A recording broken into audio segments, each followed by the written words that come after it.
کوئی آباد رہو قانونی والو، میرا اللہ جانتا ہے تمہاری یہ بلند چیخیں حسین کی ماں کو اچھی لگتی ہے، جبھی تو تیرے چھٹے معصوم نے، تمہارے چھٹے امام نے مٹی پہ رخسار رکھ کے یہ دعا مانگی تھی، اللہ ان آوازوں پہ رحمت نازل فرما جو میرے دادے کے غم میں بلند ہوتی ہے۔ یہ چیخیں مار کے رونا اماموں کو پسند ہے۔ بس زیادہ دیر نہ کروں، یہ قرض مسجد نبوی والا اتارنے کے لیے غریب زہرا کربلا میں ہے، اور یقیناً پردے میں میری ماں بہنیں مجلس کی آواز سن رہی ہوں گی، میری طرف دھیان رکھیں۔ عبادت کی معراج ہوتی ہے مصائب، نمازیں اعمال میں جاتی ہیں، یہ آنسو بی بی کے رومال میں جاتے ہیں۔ ان آنسوؤں کو معمولی نہ سمجھا کرو، ہاں یہ دعا مانگا کرو کہ صرف اسی غم میں رلا، ہمیں بیٹوں کا غم نہ دکھا، اولاد کا، بھائیوں کا، عزیزوں کا۔ میں سیدوں کے دعا مانگ رہا ہوں، سیدہ زہرا کے اس حویلی کے 40 دروازوں کا صدقہ جو یکدم بند ہو گئے تھے، اللہ رونے والوں کے گھروں کو کبھی بند نہ کرے، اللہ تمہارے گھروں کو کسی کی نظر نہ لگے۔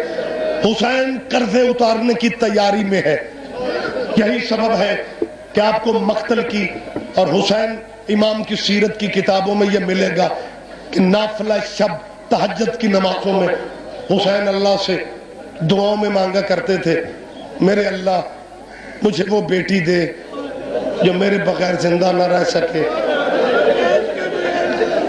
میں اس کے بغیر۔ امام حسین کے بچوں کا صدقہ، تیرے بچوں کے مستقبل روشن ہو جائے، میں بار بار دعائیں مانگ رہا ہوں۔ اللہ میرا جانتا ہے، میں سوچتا ہوں کہ اگر اصغر اور سکینہ کربلا میں نہ ہوتے، کربلا ادھوری رہ جاتی۔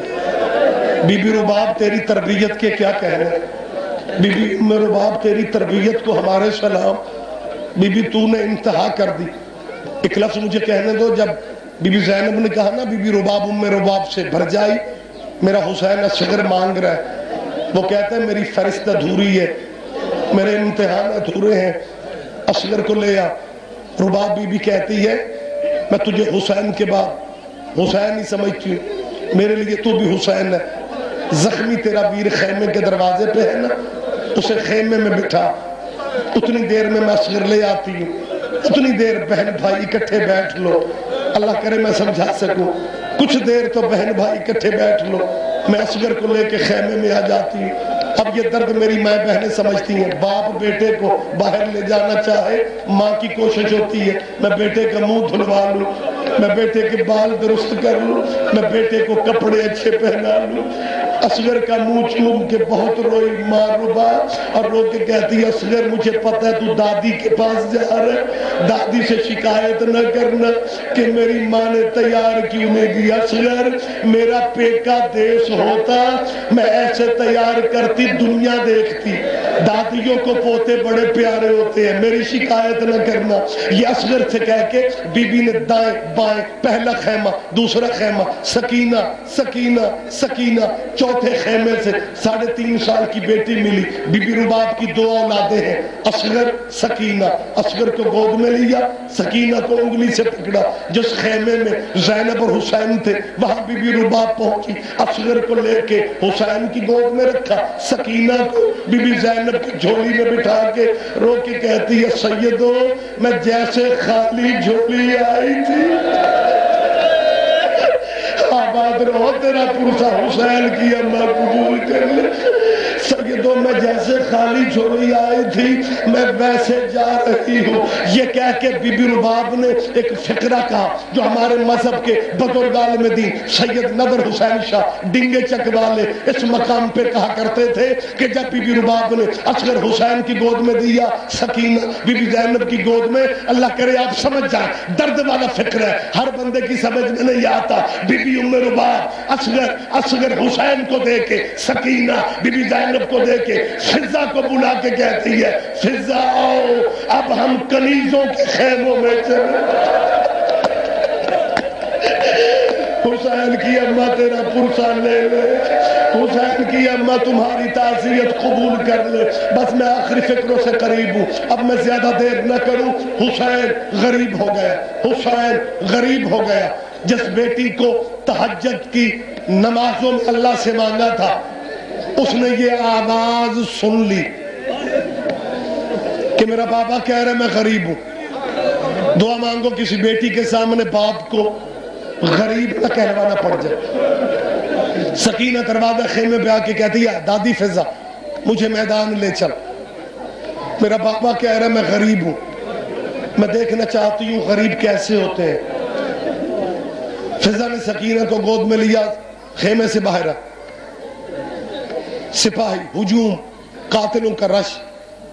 فضہ کہتی سکینہ شامی سپاہیوں کے گھوڑوں کے سموں کے ساتھ ملا کے کھڑے ہیں, راستہ ہے نہیں, کہاں لے جاؤں تجھے.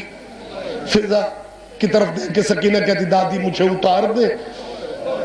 فضہ نے اتارا, گرم ریت پہ ننگے پاؤں کھڑی تھی بی بی سکینہ, ہاتھ جوڑ کے کہتی دادی تو خیمے جا, میں جانوں میرا بابا جا, اور تیری بیٹیوں کے نصیب نیک ہو جائے. بی بی سکینہ کے صدقہ یہ کہہ کہ بی بی نے گرم ریت پہ مقتل کی طرف سفر شروع کیا. تھوڑی دیر ایک ٹیلے پہ چڑھی, آگے راستہ بالکل نہیں تھا, سپاہیوں کے گھوڑوں کے سموں کے ساتھ ملے ہوئے. حسین کے سینے پہ سونے والی ریت پہ بیٹھ گئی. ایک سپاہی کے سموں پہ چھوٹے چھوٹے ہاتھ رکھے, گھوڑے نے مڑ کے دیکھا, گھوڑے نے چھک کے دیکھا, ہاتھ جوڑ کے کہتی ہے حسین کی بیٹی ہوں, بابے تک جانا ہے, میرا کوئی نہیں رہ گیا, مجھے راستہ دے دے. شامی گھوڑے ایک دوسرے سے اپنی زبان میں کہتے ہیں انہیں نہیں پہچانا تو ان کے نانے کی امت نے, ہم تو حیوان ہیں, اسے راستہ دے دو. راستہ ملتا گیا, سکینہ مقتل میں آ گئی. مجھے معاف کر دینا, یہ وہ ٹائم تھا جب حسین نے اللہ سے کہا ترکت الخلق ترا فی ہواک, میرے اللہ تیری محبت میں نے ہر محبت بھلا دی ہے. حسین کے امتحان کا پرچہ بدل گیا کہ تجھے اللہ کی محبت زیادہ عزیز ہے یا اولاد کی محبت عزیز ہے. حسین نے کہا میرے اللہ تیری محبت میں نے ہر محبت, اللہ کرے اولاد والوں میں سمجھا سکوں, حسین کا امتحان بدلا. اللہ تیری محبت میں نے ہر محبت بھلا دی ہے. ادھر یہ فکر اللہ سے حسین نے کہے, ادھر سینے پہ سونے والی نے بابا کے پیر پہچان لیے. نہیں مجھ سے خدا کے لیے وضاحت نہ مانگنا, میرے بس میں نہیں ہے, میں وضاحت نہیں کر سکوں گا. مقتل میں سکینہ نے بابا کے پیر کافی دیر سے تلاش رہی تھی. بابا تو بولتا نہیں, بابا تو جواب نہیں دیتا, لیکن یہ وہ لمحہ قدرتی سسٹم. ادھر حسین کہہ رہا ہے تیری محبت کے سوا میں نے ہر محبت بھلا دی ہے. ادھر سکینہ بابا کے پاؤں کے پاس آ گئی, پاؤں پہچان کے وہیں پہ کھڑی ہو گئی, اپنے رخسار بابا کے پیروں کی تلیوں پہ بنتی ہے. بابا میں وہی سکینہ ہوں جس کے بغیر تیرا دل نہیں لگتا تھا. بابا تو بولتا کیوں نہیں, بابا تو بولتا کیوں نہیں. حسین اللہ کی محبت کا امتحان دے رہا ہے. حسین چپ ہو گیا. اب اللہ کرے میں فکرہ سمجھا سکوں. حسین کی بیٹی نے بابا کے پیر چھوڑے. بچوں میں خدا کی قسم اس لیے نہیں کہ مجلس بڑی ہو, نصیبوں کا پتہ کوئی نہیں, پرسہ جی بھر کے دینا چاہیے. سکینہ نے بابا کے پیر چھوڑے, بابا کے پیر چھوڑ کے بابا کے دائیں طرف آئی. 57 سال کا حسین, 3.5 سال کی سکینہ, چھوٹے چھوٹے ہاتھ بابا کے بازو کے نیچے دے کے کہتی ہے بابا شام ہونے والی ہے, چل گھر چلے. اللہ مان, اللہ مان, بابا شام ہونے والی ہے, بابا تیری بیٹی تجھے لینے آئی ہے. بابا صبح کا جو آیا ہے واپس نہیں جاتا, بابا سکینہ تجھے لینے آئی ہے. حسین اللہ کی محبت میں چپ ہے. حسین پھر بھی نہیں بولا. جب حسین پھر بھی نہیں بولا, اب سکینہ نے بازو چھوڑا, بابا کے چہرے کے قریب آئی, اپنے دامن سے اپنے کرتے سے